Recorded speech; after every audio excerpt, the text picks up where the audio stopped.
보도록 하겠습니다. 요한복음 7장 37절에서 39절 말씀입니다.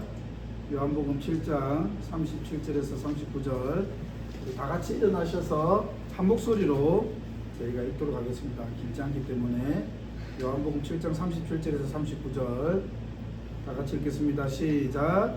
명절 끝날 곧 큰 날에 예수께서 서서 외쳐 이르시되 누구든지 목마르거든 여기로 와서 마시라. 나를 믿는 자는 성경의 이름과 같이 그 배에서 생수의 강이 흘러나오리라 하시니 이는 그를 믿는 자들이 받을 성령을 가리켜 말씀하신 것이라. 예수께서 아직 영광을 받지 않으셨으므로 성령이 아직 그들에게 계시지 아니하시더라. 아멘. 앉아주십시오. 제가 한번 기도하고 나누도록 하겠습니다. 하나님 아버지, 저희들을 이 은혜의 자리로 불러주신 것을 감사합니다. 이 시간 하나님의 말씀을 듣기를 원합니다. 우리의 마음과 우리의 생각과 우리의 삶을 새롭게 하는 능력의 말씀 되게 하여 주시옵소서. 아멘. 이 시간 온전히 주님을 의지하며 모든 기도를 살아계신 예수님의 이름으로 기도합니다. 아멘. 여러분들 한 주간 평안하셨습니까? 네. 아마 한국이 32강에 진출을 못해가지고 평안하지 못한 분도 있을 것 같은데 또 아까 아버님 말씀하신 것처럼 질 수도 있지요, 그죠? 오늘은 기쁨과 생명이 넘치는 삶, 풍성한 삶이라는 제목으로 여러분들과 말씀을 나누기를 원합니다. 버지니아나 시애틀에서 텍사스로 오신 분들은 그런 말씀을 많이 하세요. 텍사스가 광야와 같고 척박하고 메마르다, 그런 말씀들을 많이 하세요. 버지니아나 시애틀은 워낙 나무가 울창하고 그리고 물이 많고 그렇기 때문에 텍사스로 오게 되면 황량한 그러한 마음을 많이 갖게 되는 것 같습니다. 때로는 우리의 삶이 어떻습니까? 메마르고 광야와 같다고 느낄 때도 있지요. 그래서 오늘은 어떻게 광야와 같고 메마른 이러한 삶에서 우리가 기쁨과 생명이 넘치는 삶을 살 수 있을까, 여러분들하고 생각해 보기를 원합니다. 오늘 예수님은 말씀합니다. 누구든지 목마르거든 내게로 와서 마시라. 우리가 생명이 넘치는 삶을 살기 위해서는요, 우리에게 목마름이 있어야 합니다. 목마른 사슴은 어떻습니까? 시냇물을 찾게 되죠. 제가 오래전에 그런 영화를 본 적이 있는데, 어떤 관광객이 호주를 갔는데 호주에서 길을 잃어버렸습니다. 근데 거기가 물이 없고 너무나도 척박한 광야와 같은 곳이더라고요. 목은 타들어가고 너무 갈증이 나는데 물이 없으니까 자신이 오줌을 받아서 먹더라고요. 너무 갈증이 나니까. 우리가 지난주에 살펴보았지만 니고데모는 사람들에게 인정받고 높은 지위에 있었죠. 인간적으로 보면, 세상적으로 보면 성공한 사람이죠. 하지만 니고데모의 마음 아래는 영적인 목마름이 있었습니다. 그래서 캄캄한 밤에 예수님을 찾아왔죠.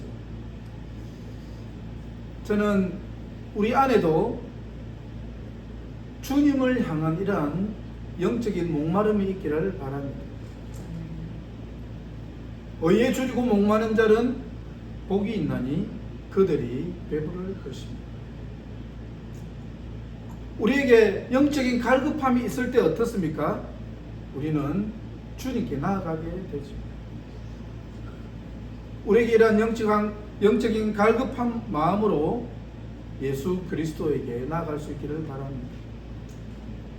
오늘 예수님은 뭐라고 말씀하십니까? 누구든지 목마르거든 내게로 와서 마시라. 주님은 예수님에게 나아오라고, 당신에게 나아오라고 우리를 초청하고 있습니다. 우리가 예수님께 나아가게 될 때 우리는 기쁨이 넘치는 삶을 살 수 있습니다. 생명이 넘치는 삶을 살 수 있습니다. 주님이 예비하신 풍성한 삶을 살 수 있습니다. 왜 그럴까요? 예수 그리스도가 생수의 근원이시기 때문입니다. 예수 그리스도가 우리의 삶의 기쁨의 근원이시기 때문에 그렇습니다. 예수 그리스도가 우리의 생명의 근원이십니다. 이스라엘 사람들이 광야에 갔을 때요, 물이 없었습니다. 물이 없어서 말라 죽을 지경이 되었죠. 여러분, 햇빛이 내리쬐는 그 광야에 물이 없다라고 생각해 보십시오. 얼마나 목이 말라서 그 갈증이 얼마나 이루 말할 수 없는 그러한 고통과 같은 시간이죠.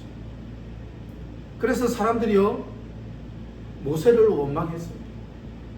왜 우리를 광야로 불러내서, 왜 우리를 애굽에 잘 살고 있었는데 이 척박한 광야로 불러내서 우리를 죽이려고 하느냐. 모세를 때려 죽이려고 했습니다. 그때 모세가 하나님께 엎드렸습니다. 하나님, 이 많은 백성에게 어떻게 물을 먹일 수 있겠습니까?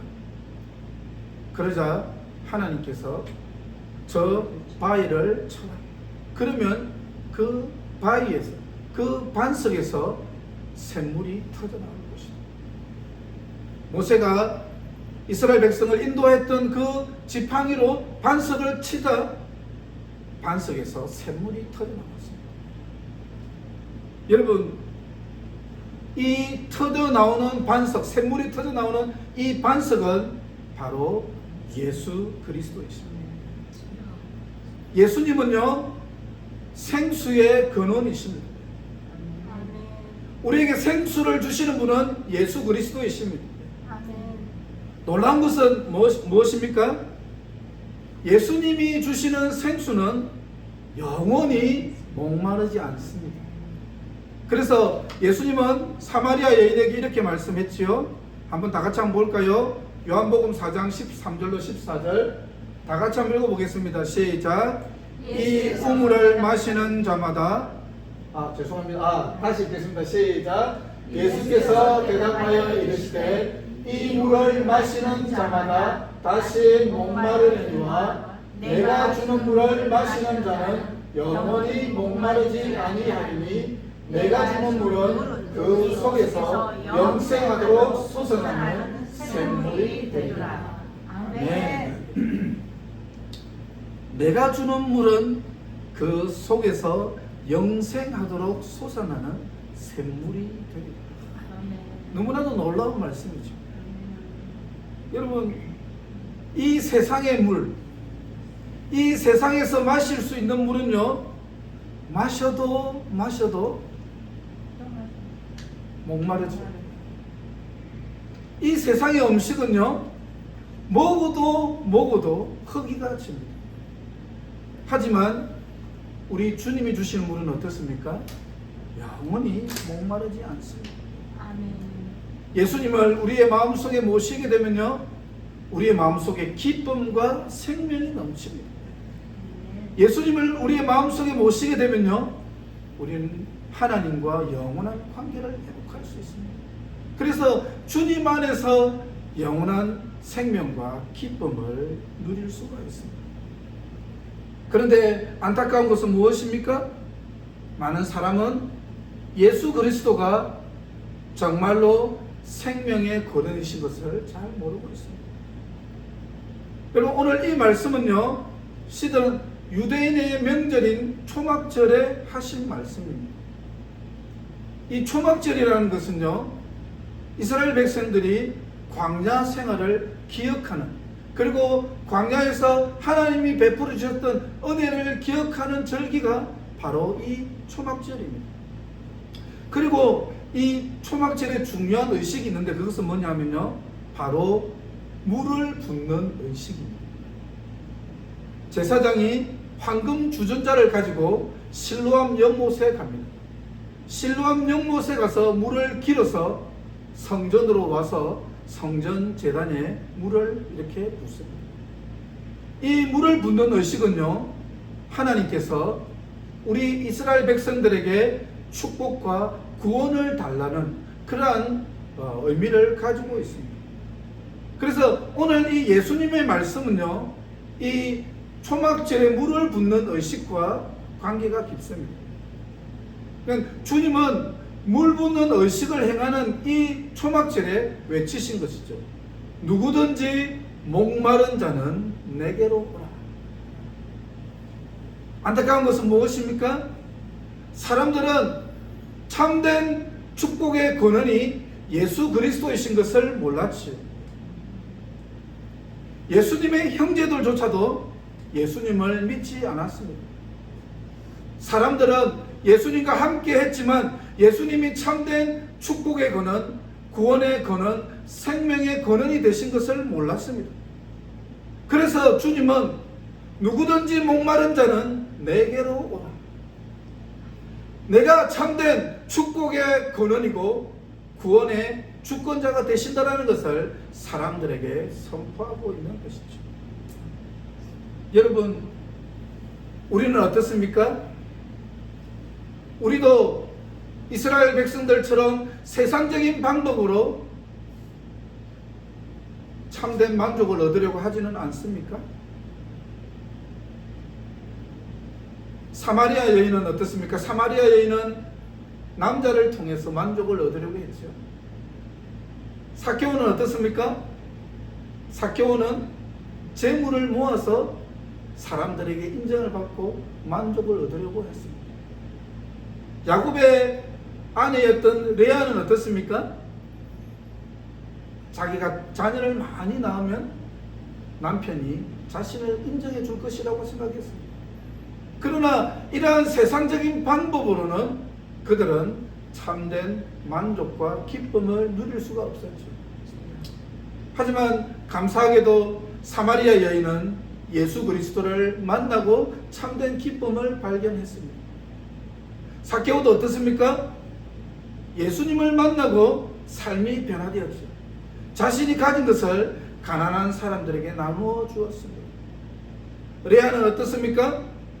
하나님이 태의 문을 열어주신 그 하나님만이 참된 삶의 만족이 되시고 구원자가 되신다는 것을 깨달았죠.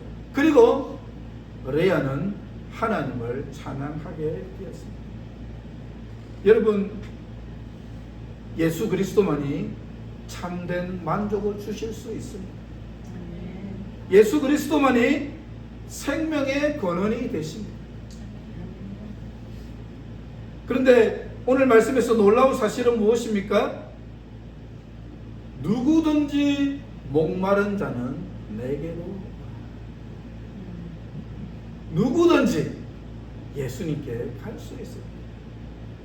여러분, 이것은 너무나도 놀라운 축복의 말씀입니다. 오늘 예수님은요, 모든 사람을 초청하고 있습니다. 예수님은 지위가 높고 돈 많은 사람만을 초청하신 것이 아닙니다. 예수님은요, 집안이 좋고 혈통이 좋은 그러한 사람들만 초청하신 것이 아닙니다. 누구든지 모든 사람을 초청하고 있습니다. 가난해도 괜찮습니다. 세상에서 천시받아도 좋습니다. 배우지 못하고 무식해도 괜찮습니다. 유대인이 아니어도 괜찮습니다. 미국 시민권이나 영주권이 없어도 괜찮습니다. 누구든지 목마른 자는 예수님께 나아갈 수 있습니다. 여러분, 얼마나 크신 하나님의 은혜입니까? 주님은요, 죄인된 우리를 불러주셨죠. 죄인된 우리를 불러주시고 우리를 하나님의 자녀 삼아 주셨습니다. 아멘. 이사야 55장 1절에서 이렇게 말씀합니다. 다 같이 한번 읽어볼까요? 시작. 오라 너희 모든 목마른 자들아 물로 나오라. 돈 없는 자도 오라. 너희는 와서 사 먹되 돈 없이 값없이 와서 포도주와 젖을 사라. 아멘. 하나님께서는 우리를 그저 주님께로 나오라고 말씀하셨습니다. 우리 모두가 예수 그리스도께로 나아갑시다. 우리가 예수 그리스도께로 나아갈 때 주님이 주시는 기쁨과 생명이 넘치는 삶을 살아갈 수 있습니다. 둘째로 우리가 어떻게 할 때 기쁨과 생명이 넘치는 삶을 살아갈 수 있을까요? 오늘 요한복음 7장 38절에서는 이렇게 말씀합니다. 나를 믿는 자는 그 배에서 생수의 강이 흘러나오리라. 아멘. 그렇습니다. 예수님을 믿는 그 사람에게 생수의 강이 흘러넘칩니다. 여러분, 주님께서 누구든지 목마른 자는 내게로 나오라고 하셨죠. 주님이 초청하셨지만 어떤 사람은 그 초청에 거부할 수 있고 어떤 사람은 믿음으로 그 초청에 반응할 수 있습니다. 주님을 믿고 그 주님의 초청에 응하는 것이 바로 믿음의 반응입니다. 우리는 주님께서 초청하실 때 그 초청에 믿음으로 나아가 주님의 생수를 먹을 수 있기를 바랍니다. 물론 우리가 하나님을 다 이해하고 하나님께 나아가면 좋겠지요. 그러나 우리는 어떻습니까? 우리 인간의 이성은 하나님을 온전히 다 이해할 수 없지.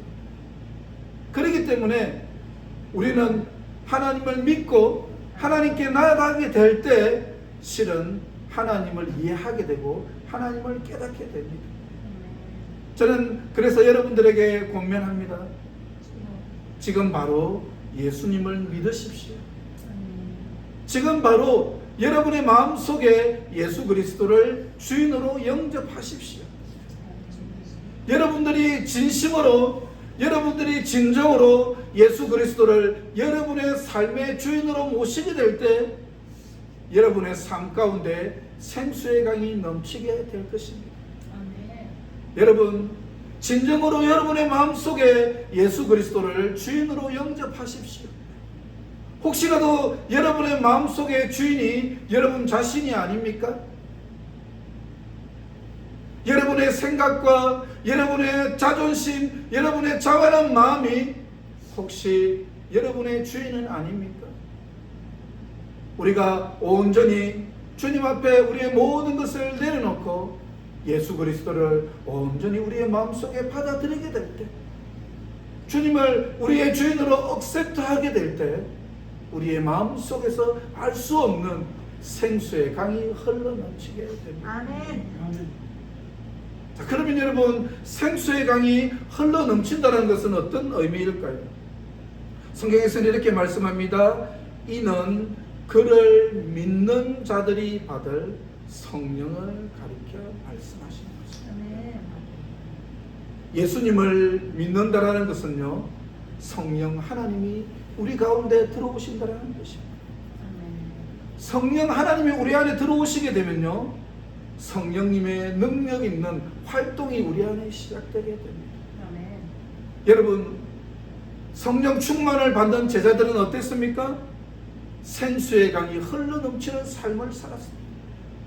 고난과 박해 가운데서도 생명이 넘치는 삶을 살았습니다.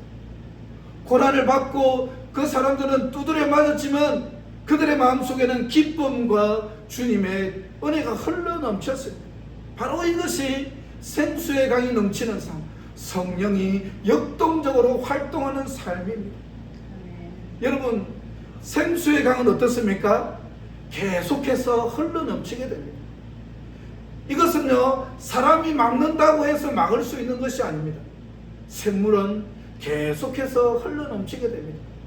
사람의 손으로 막아도 샘물은요 계속적으로 퐁퐁퐁퐁 솟아나는 것이 샘물입니다. 인간의 힘으로 어떤 환경으로 어떠한 역경도 막을 수 없는 것이 바로 생수의 은혜입니다. 그래서 이 생수의 은혜를 경험하게 되면요 척박한 상황에서도 초자연적인 역사가 있습니다. 아멘. 그래서 이사야 58장 11절에서는 이렇게 말씀합니다. 한번 다 같이 한번 읽어볼까요? 시작. 여호와가 너를 항상 인도하여 메마른 곳에서도 내 영혼을 만족하게 하며 내 뼈를 견고하게 하니 너는 물된 동산 같겠고 물이 끊어지지 아니하는 샘 같을 것이라. 너무나도 놀라운 말씀이죠. 우리 주님께서 인도하시니까 어떻습니까? 메마른 곳에서도 우리의 영혼을 만족하게 하십니다. 도저히 너무나도 척박하고 너무나도 황량한 사막 같은 곳에서 도저히 기쁨을 누릴 수 없고 도저히 만족을 할 수 없는데 할 수 없는 주님의 기쁨이 주님의 만족함이 있다라는 것입니다. 아멘. 왜 그렇습니까? 주님께서 알 수 없는 그 기쁨을 우리에게 부어주시기 때문에 그렇습니다. 그래서 믿는 우리의 삶은 어떻다라고 합니까? 너는 물된 동산 같겠고 물이 끊어지지 않은 샘 같을 것이다. 너무나도 놀라운 말씀이지 않습니까? 메마른 곳, 황량한 곳인데 그러나 우리 그리스도인의 삶은 어떻습니까? 물된 동산 같겠고 물이 끊어지지 않은 샘 같을 것이다. 사막의 오아시스 같을 것이다 라고 그렇게 말씀하고 있습니다. 네. 여러분 하늘샘 교회는 물된 동산 같은 교회가 될 것입니다. 아멘. 하늘샘 교회는 물이 끊어지지 않은 샘 같은 교회가 될 것입니다. 아멘. 여러분 사막에도요 오아시스가 있으면요 그 주위에는 나무가 그냥 쑥쑥 자랍니다. 나무가 쑥쑥 자라고 나무에는 사막이지만 열매가 풍성한 열매가 맺힙니다. 그렇기 때문에 사람들이 지나가다가도 오아시스에서 열매를 따먹고 쉬게 되죠. 여러분 사막에도 물이 있으면 어떻습니까? 그 안에는 물고기가 살아있습니다. 하늘샘 교회가 이런 물된 동산 같은 교회가 될 줄로 믿습니다. 아멘. 뿐만 아닙니다. 생수의 강이 흘러넘치면 어떻게 될까요? 흘러넘쳐서 다른 사람에게로 흘러갑니다. 여러분 생수의 강이 흘러넘치게 되면요 나만 살리는 것이 아니라 내 옆에 있는 사람도 살리게 됩니다. 아멘. 나만 돌보는 것이 아니라 다른 주위 사람을 돌아보고 그들에게 사랑을 흘려보내게 됩니다. 그래서 생수의 강이 흘러넘치게 되면요 하나님의 사랑이 흘러가고 복음이 흘러가게 됩니다. 그래서 결과적으로 어떻습니까? 생수의 강이 흘러넘치게 될 때 하나님의 나라가 확장됩니다. 아멘. 우리 스가랴 14장 8절 말씀을 볼까요? 다 같이 한번 읽어보겠습니다. 시작. 그날에 생수가 예루살렘에서 솟아나서 절반은 동해로 절반은 서해로 흐를 것이라. 여름에도 겨울에도 그러하리라. 또 그 다음 말씀 볼까요? 시작. 그가 나를 데리고 성전문에 이르시니 성전의 앞면이 동쪽을 향하였는데 그 문지방 밑에서 물이 나와 동쪽으로 흐르다가 성전 오른쪽 제단 남쪽으로 흘러내리더라. 아멘. 여러분 이 말씀을 보면 어떤 것이 생각이 납니까? 생수의 강이 계속 흘러서 동으로 서로 흘러가고 있습니다. 하나님의 성령이 예루살렘에 임했을 때 어떤 일이 일어났습니까? 하나님의 성령의 역사가 유다와 사마리아와 땅끝까지 이르게 되었죠. 하나님의 성령이 생수의 강처럼 흘러 넘치게 될 때 하나님의 나라가 확장되는 것이죠. 저는 지난주에 그런 생각을 해보았습니다. 오래전에 대한민국에 아주 어둠과 같고 복음의 빛이 없었을 때 아펜젤로와 언더우드 선교사 같은 그런 분들이 먼 거리를 배를 타고 한국 땅으로 왔습니다. 그리고 그들이 한국 땅에 복음의 씨앗을 뿌렸습니다. 저는 말씀을 준비하면서 그런 생각이 들었습니다. 아, 그렇구나. 아펜젤로와 언더우드 선교사님들 마음속에는 막을 수 없는 생수의 강이 있었구나. 그 생수의 강, 차고 넘치는 그 생수의 강을 자신의 민족뿐만 아니라 복음을 듣지 못한 저 한국 땅에게도 흘려보내야 되겠다라는 그 마음이 그들에게는 있었던 것입니다. 우리의 마음속에도 이러한 생수의 강이 흘러넘치기를 간절히 기도합니다. 그래서 우리만 살릴 뿐만 아니라 내 옆에 있는 사람도 살리고 다른 민족도 살릴 수 있는 저와 여러분이 될 수 있기를 주님의 이름으로 축복합니다. 우리 이 시간 한번 기도하기를 원합니다. 우리는 먼저 생수의 근원 되신 예수님께 나아가기를 원합니다. 주님, 저는 목마릅니다. 저에게는 영적인 갈급함이 있습니다. 주님, 이 시간 주님께로 나아갑니다. 주님, 저를 성령으로 충만케 하여 주시고 저의 마음을 성령 하나님으로 채워 주시옵소서. 이 시간 한번 함께 기도